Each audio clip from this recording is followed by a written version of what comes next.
What's going on, everybody? This is Dave from Post Rock Promo. I'm here with Vinny Peculiar from Worcester, England. How's it going, Vinny? Yeah, it's going pretty well, Dave. Thanks. Yeah, all good. Very hot here. Roasting, as they say. Yeah. Really appreciate you coming on. Let's dive right into it. So, when and how did you start playing music? Well, I've been playing music a long time because I'm pretty old. Probably, I mean, I went to church and sang a lot of hymns when I was a kid. And when I was at school, I was in the choir and the orchestra, that kind of thing.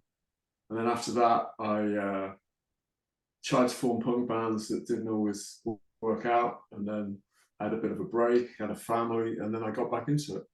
And it's always been part of my life, a big part of my life. Music and words and writing and reading books and yeah. So then I ended up making records. Probably I didn't start making records till I was about 30. So I've had a good few years now of putting out albums, and I've done 15 albums, but a couple of those have been compilations. I think it's 15. It might be slightly less or slightly more.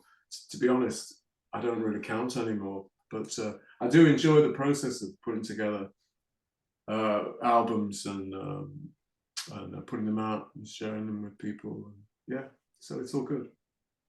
That's awesome. So, you just released Death of the Counterculture in May. How's the response been to that? It's hard to gauge, really. Yeah, I think it's been okay. I've got an album coming out in September, and what I've tried to do is just release a track every month for 3 or 4 months. I think maybe even 5 months before the release date. There's a different way of doing it because usually I just kind of drop the album and then there's a bit of a furore and I'll get some half decent reviews and then it kind of dies away quite quickly. So I thought this might just be a different way of doing it. I noticed Peter Gabriel has stolen my idea. He's doing it as well. They're gonna have to give him a hard time about it. Yeah, yes. Yeah, I get the feeling it might work for him a little better than it's going to work for me, but we One live can in. only try. You know. So, who did you record it with, and how was the process? Well, the process now is different to how it used to be. Years ago, you'd go into a studio with a band and rehearse them beforehand, and then I'd do all I'd tart up after sort of all the basic recordings. I'd then mix it and tart it up in a studio. But now I just do everything at home, like I think most people do, and then I go in to a studio and tart it up. So I might go into a studio to use a live drummer, but quite a lot of the drums on this album were programmed anyway. So not every track has a live drummer because some of the tracks suited the programmed drums, and some of them, the more feely ones, I got a drummer in. So, but everything else is just done at home. I got a little studio here. I can't do drums here because of the neighbours, but can pretty much do everything else. With some half decent plugins and yeah, as the years go by, you kind of acquire various bits of recording gear, and some of it's kind of old school, and some of it's digital, and I kind of put it together that way, and then I take it into a studio and finish it off. Yeah. That's awesome. I mean, that's very convenient that you have a little bit of a setup in your own place. Yes. Yeah. I mean, it sort of changes the way I've been working to a point though, because you tend to do much more work on your own nowadays, and I know a lot of people put out. I mean, I put out basically what are band rock, fairly loud rock loud guitar albums,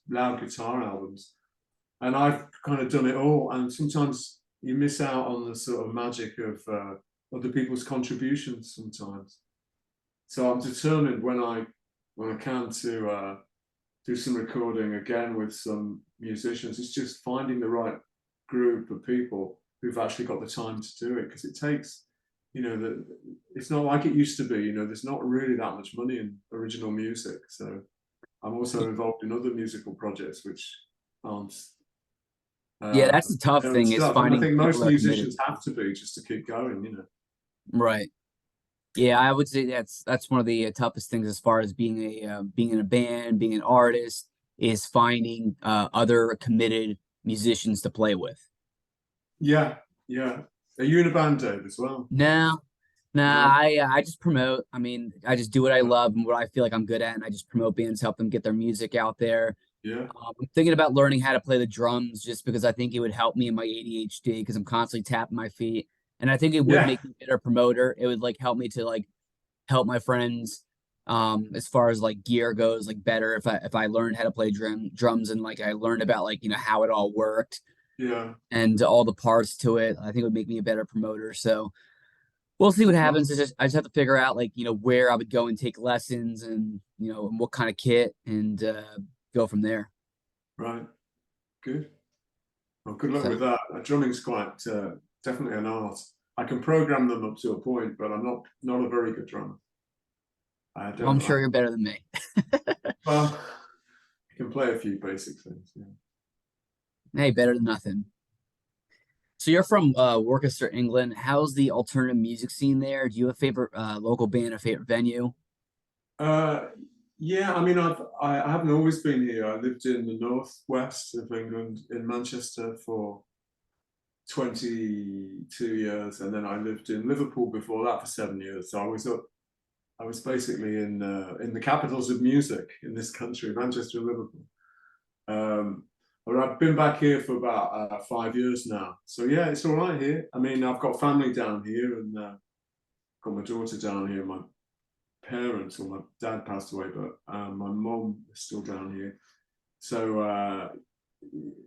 yeah, the music scene isn't that, it's pretty good. Yeah, there's a couple of really good venues. There's a venue called the Mars Bar, which I play a lot, which is, oh, excuse me, just down the road. And yeah, there's an interesting local music scene. Yeah, it's very diverse, which I think is quite good. That's awesome. So who would you say your biggest influences are? Um, Biggest influences probably I like David Bowie. I like Talking Heads. I like Bob Dylan. I like Joni Mitchell, Neil Young. Um, if I had to pick five, it would probably be that five. But I like television. I like John Cooper Clarke. So I like sort of his life, kind of his poetry. So yeah, I mean, I could go on. I love Motley Hoople, bands like that. I like Bebop Deluxe from the 70s. I like the Clash. I like the Pistols. I like that the energy of punk era. But I also like some prog. I like bands like Yes and Genesis as well. So it's because I'm older. I've had plenty of time to listen to them all. But yeah, and Simon and Garfunkel, I love them as well. Some classic bands there. Yeah, classic bands and kind of folk songwriter acts as well. Yeah. So if you could tour with one of them, which one? If I could, If you could tour with one of them, you mean if, duet with them, work yeah, with if them? you could go on tour with one of them, which one? Who would Oh it my be? God. Well, some of them are dead. So yeah, I suppose who would I go on tour with? Um, oh, that's a good question. Well, go on tour with band wise. I can see quite a lot of those bands don't exist anymore, so I'm just trying to think of the ones that do. But I mean, Paul Simon is my favorite songwriter of all time. Um, so yeah, maybe him. Yeah. That's a different answer. I like it. Well, a lot of the bands I mentioned are either dead or defunct or non-existent anymore. I mean, I was going to say television, but of course Tom Verlaine died last year, didn't he? The guitar player. And, You can still go with them. yeah, I can. Well, I'll go with them then for the band vibe. Yeah, yeah, yeah. I kind of excluded anyone that was dead, but yeah. Anyway, yeah, let's go with them. Television. Sounds That's a good. bit more rock and roll, Dave, isn't it? A bit more Oh, rock and absolutely. roll. Yeah. So now I'm going to ask you some non-music questions. It's a good way for me to get to know you. I did this with the other Sure. bands I interviewed. Are you ready? Yeah, sure. All right, first one, favorite TV show. We've got a show over here called The Detectorists, which is about metal detecting, but it's not really about metal detecting. It's about the friendship that exists between these two middle-aged guys, and they go metal detecting and talk about life, and it all gets very competitive. But it's beautifully done. The music's wonderful, and it's shot in the English countryside, and it's very lovely and gentle, and I love it. Yeah, it's good. That sounds right up my alley. Is it on Netflix? It's no, it's not. It's on what we have here is the BBC iPlayer. I don't know how international that is, but it's not on Netflix. It might well be eventually, but it's yeah. There are 3 series of that. That's really good. That sounds cool. I'll definitely have to check And it out. I just watched something called Colin from Accounts, which is an Australian comedy, which is very good as well. And it's about it's just a gentle love story, but it's kind of quirky and Australian and quite ballsy in a funny kind of way. Yeah. Right on. So that's probably what I'd say. What's the best holiday that you've been on? The best holiday I've been on, oh, I don't know really. I went to Budapest and had a nice time once, and I ended up playing chess in an underground spa with this enormous chess player. He was probably like 25 stone or something.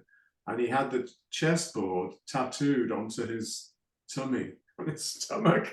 And he was just laying there in this brine pool, this pool that's full of salt water. And he was challenging everyone to play him. And Huh. yeah, he beat me twice, but I had a good go. He didn't just beat me straight away. Right, But right. He it's gave you a strange because chance. he was lay flat on his back, and but he and you had to. It's just very strange. He That's had the pretty sick. chessboard tattooed on it Right, right, right. on his tummy on his I stomach. think I would have done the same thing. I'm like, you know what? Like, this is different, but like pretty cool at the same time. I've got nothing to lose. I'm just gonna go Yeah, for it. I mean, I'm probably gonna get killed, but it is what it is. yeah, it was a bit like that. It was a bit strange. My girl said she kind of dared me to do it, and I was surrounded by other chess players, and they're all watching us. Everyone's in this pool, and they were all sort of yeah. It was yeah. That was a good holiday. It's an interesting city, Budapest.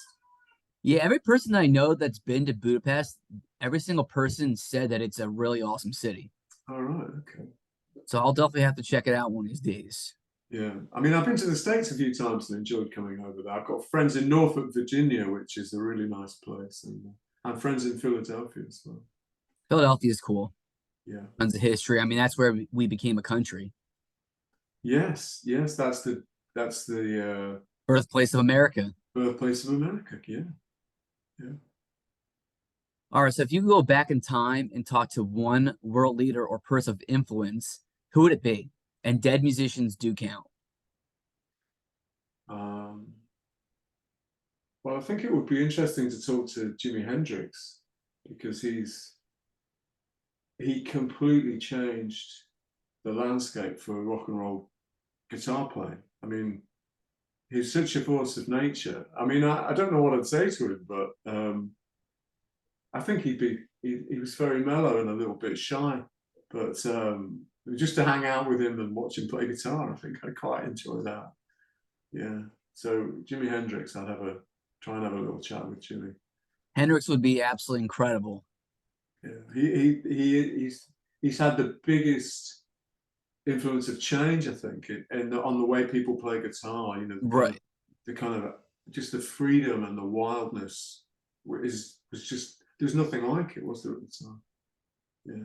And the I insane think thing, the insane thing is supposedly he played better when he was high, when he was on drugs, which right. like blows my mind. Yeah, that's never worked for me, unfortunately. It's, I mean, when I was really young, that we'd get, we'd be rehearsing and we'd tape the rehearsal, and if you'd had like something to smoke or whatever, next day you'd listen to it. It was just diabolical, but it sounded great at the time. Right. But Yeah, I mean, for some people, those kind of things work. I mean, certainly reggae music is very fueled with ganja, isn't it? You know, and then it's like part of their culture, and they seem to play perfectly in time, and it probably enhances the feel of the whole music they play. But yeah, it's not worked for me. So if you had $1 million and you could donate it to any charity, which one? Wow. I mean, I always like. I mean, Greenpeace. I like. It's charity. I would donate it to. Um, I'd probably donate it to a cancer charity, to a cancer research charity. Only because I've had various people, friends of mine, that have died of cancer. I mean, it could be, yeah, I would. I'd donate it to a cancer charity because I think, I mean, the other option is Alzheimer's research. I mean, as well, you know, because that's a massively traumatic way to end your life, you know, in such confusion. And I mean, that happened to my dad. He died recently, so that comes to mind. But yeah, I mean, yeah, those two maybe. Yeah, Can't go wrong with either one of them. Both of them extremely important. yeah. All right, last question. What are some places in Worcester that visitors should check out? We've got a very old cathedral here. If you like cathedrals, it was built in, and you were talking about old buildings earlier. It was built in 1250 or something like that. Maybe Same. 1213. I can't remember. Anyway, it's been there a long, long time. It's been modified, but it's got like various tombs of kings of this country. You've gone psychedelic now. I don't know what's happened to your colours. I don't know what's going on. Yeah, that's pretty. It's a good effect, that I actually. mean, I promise it was by accident. Like I didn't. I don't know what the heck happened. Yeah. Okay. So the cathedral's great. The river is lovely. So walking by the river is nice here. On a sunny day, and there's some lovely pubs down by the river, which is really cool. There's a venue called the Mars Bar, which is a proper old school rock and roll venue. Probably holds about 300, and I play there quite a bit. And it's always a good night, and the sound is always great, which is for musicians. That's the key. You know, we can cope with the mess. We can cope with whatever. If it sounds great, we love the gig. Sounds rubbish. It doesn't matter how many people are there. You know, it's so the sound is important to musicians. So that's a really good place. Yeah, the Mars Bar. Um, and there's a few quirky little coffee bars and cafes. And there's a really old pub called the Plough, which is just full of old guys drinking beer and no music. And you can go and sit there and kind of escape the modern world, and Sign me up. not check your phone. So Now sign me up even more. that's a good place, but of course you do check your phone in the end because we all One of those live things like you just can't that. help yourself. Yeah. So yeah, those places I'd say, if that's okay. That's awesome. You'll have to take me to those places when I get over there. Yeah, are you coming over to the UK? You That's the planning? plan. My plan is to go back there within the next, maybe year or so. So Right. Okay. Well, you know, we're in touch now. Just let me know. absolutely. Yeah. Trying to I make mean, my we're rounds. smack bang in the middle of the country here, so there's no sea here, but there's great rivers. Um, yeah. I'm fine with countryside. Yeah. I mean, it's not. I mean, this is a small city where I am. Worcester's a small city, but there's a lot of hillsides. Last night I played a gig in a place called Malvern, which is just probably 10 miles away, and that's just full of hillsides and very picturesque. And yeah, that's a nice little gig. Um, yeah, the Malvern Hills, they're very well known. Sounds good. Well, I really appreciate you coming on and talking to me for a little bit. Oh, thanks, Dave. Yeah, it's been good. Yeah, enjoyed it. So for the people that are going to watch this interview later, where can they find your music at? Well, I've got website vinnypeculiar.com. I've got the Bandcamp Vinny Peculiar. Those are probably the easiest places. Quite a few of the you can there's like a listening post on the website and Bandcamp you can listen to. Not all the albums, but there's quite a few albums up there on Bandcamp. Do what the man says. Sorry? I said, do what the man says. Go to those websites, check out the music, and support him. Yeah, thanks very much, Dave. Yeah. Well, it's always appreciated. And yeah, get in touch. I'm on all the usual social media platforms as well. Yeah. Sounds good. Well, I again, really appreciate you coming on, and I hope you have a great day. Thanks, Dave. Thanks for having me. And it's lovely to speak to you. Of course. Have a good night. You too. Bye bye. Yeah.